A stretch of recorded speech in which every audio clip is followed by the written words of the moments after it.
Yang awalnya haram, janjian, boncengan, naik motor berdua haram.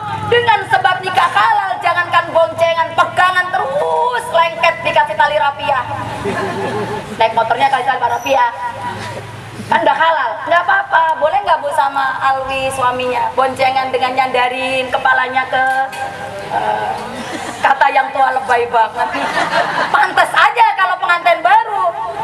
Kalau Pak Ustadz Gojali sama Bu Muani cara naik motor, sekali-kalinya naik motor kemudian lendotan, kepalanya diginiin, kata Ustadz Gojali ribet banget. Ya. Jadi dengan sebab nikah itu yang haram menjadi halal, kemaksiatan menjadi ketaatan, kekejian menjadi kesucian dengan sebab nikah. Yang awalnya keji, yang awalnya adalah buruk, yang awalnya adalah hina. Di mana nggak hina kalau nggak ada nikah? Semua manusia ini seperti binatang melakukan hubungan. Sehingga dengan sebab nikah keji menjadi kesucian, dan dengan sebab nikah kebebasan menjadi sebuah tanggung jawab. Maka dalam pernikahan untuk Ananda Alwi, mana si Alwi? Orang dinasihatin kabur aja. Alwi sama Ira, nikah itu mudah, tapi menjalankannya sulit. Makanya ibu akan memberikan ada 3 yang harus kalian pegang dalam pernikahan ini, khususnya pengantin baru yang baunya harum, dan umumnya pengantin lama yang baunya harum juga.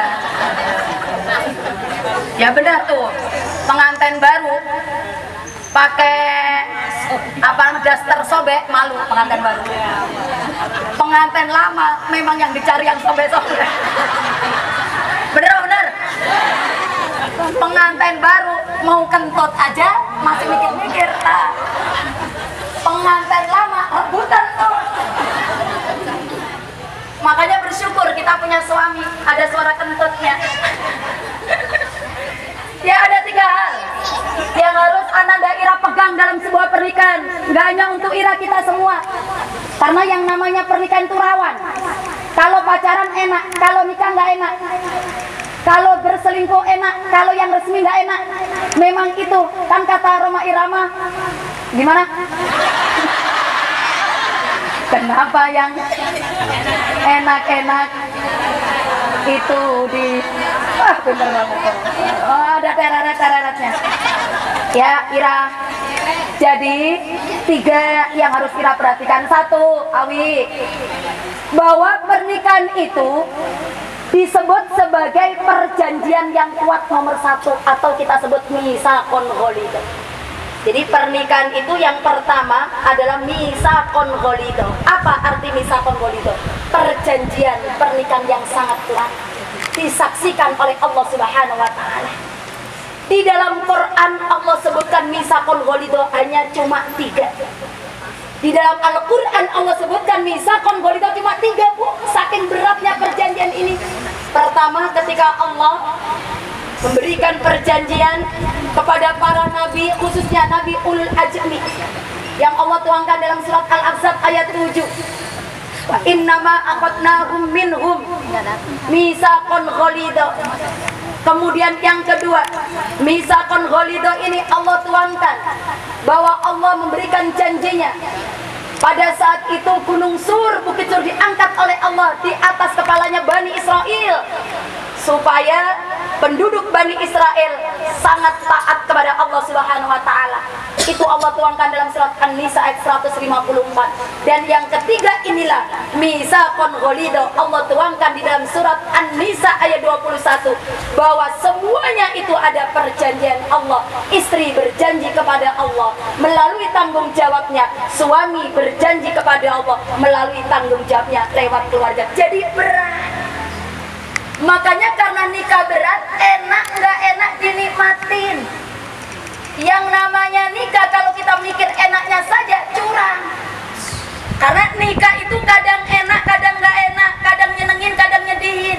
Makanya kalau kita ingat bahwa pernikahan adalah misakon ghalido, saya takut sama Allah, saya sudah menerima akad nikah ini. Allah bersaksi di hadapan para malaikat untuk menjaga pernikahan kita. Makanya nikah harus benar-benar dijaga, ada misakon ghalido. Bu, berantem dalam pernikahan rumah tangga wajar. Karena dalam rumah tangga kita itu memang ada makhluk Allah yang disebut setan. rumah tangga kita, setan dasim. Jadi ada dasim namanya. Dasim nama setan. Makanya kalau mau namain anak tanya ustadz atau ustadzah. Namain Muhammad Dasim lah, setan. Nama setan. Jadi dalam rumah tangga itu ada setan yang goda. Namanya setan dasim. Dasim godain bagaimana? Godain supaya saling cemburu berat, godain supaya saling kesel, godain saling kecewa, godain bagaimana kita tidak suka dengan pasangan kita. Ketika setan dasim ini datang, langsung kalian ucapkan a'udzubillahi minasyaitonirrajim. Ketika kesel sama pasangan kita, a'udzubillahi minasyaitonirrajim. Dikasih duit belanja cuma 1000 perak, a'udzubillahi minasyaitonirrajim. Atau misakon golido. Yang kedua, di dalam pernikahan ini harus kalian ingat bahwa dengan sebab nikah, pahala dari manapun gampang mengalir. Dengan sebab nikah menjadi ladang pahala. Orang belum nikah, agamanya separuh. Kalau sudah nikah, agamanya sempurna. Makanya kata Rasulullah, "Faman raghiba an sunnati falaisa minni." Kalau kalian tidak mau menikah, maka bukan termasuk golongan umatku. Dikatakan oleh Rasulullah sallallahu alaihi wasallam, "Idza tazawwadal 'abdu." Ketika seorang laki atau perempuan menikah, fagotistakmala nisfatin, maka sungguh dia menyempurnakan separuh dari agamanya. Falyattaqillaha fima baqi, maka bertakwalah kalian kepada Allah untuk memelihara yang separohnya.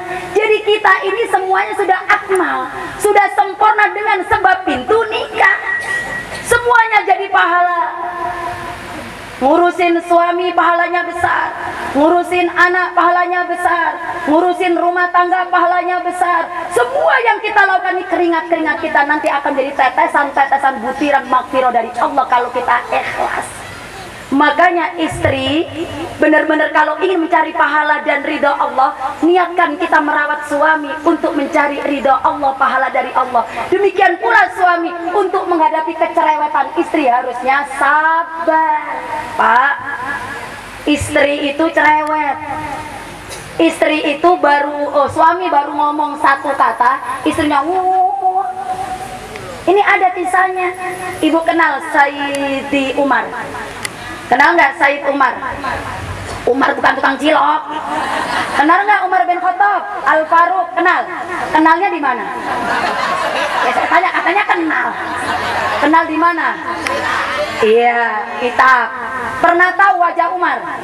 Sama. Jadi Umar bin Khattab pada saat zaman menjadi khalifah, maka ada seorang laki-laki yang punya istri mau mengadu kepada Umar. Suami ini, orang laki ini punya istri cakep kagak, tapi galaknya naudzubillah. Kalau cakep galak mending, masih mending. Istrinya galak banget, gak dicerain bang, cakep sayang. Ini enggak, istrinya jelek banget tapi galak banget. Dia tidak kuat, kira. Jadi sahabat Nabi tidak kuat, punya istri sudah nggak cantik, cerewet, ngomel mulu. Piring selosen seminggu habis, HP 2 biji sebulan habis, pintu jebol semuanya itu sama istri, ngomel mulu. Maka suami ini mau lapor kepada baginda Umar bin Khattab, bagaimana menghadapi istri yang cerewet begini. Diceraiin, didiemin, apa ditinggal, takut lapor kepada Umar.